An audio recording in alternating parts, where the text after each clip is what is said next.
Assalamu alaikum, friends. Today, we remember the story of Prophet Musa and the great miracle of the Red Sea. The people of Israel fled from Egypt, terrified as Pharaoh's mighty army chased them with chariots and soldiers.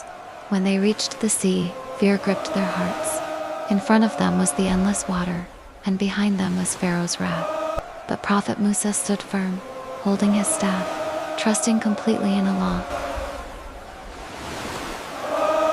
Musa raised his staff high, calling upon his Lord.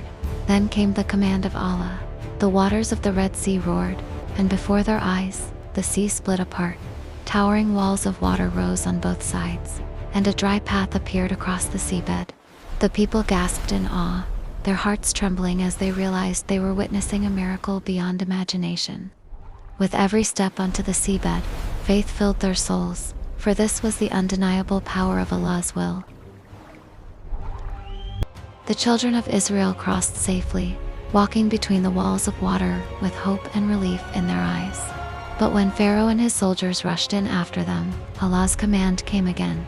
The waters collapsed, crashing down upon the arrogant army, drowning them all beneath the sea. Prophet Musa and his people were saved by the mercy of Allah. From this story, we learn that no matter how desperate our situation, victory belongs to those who place their trust in Allah alone.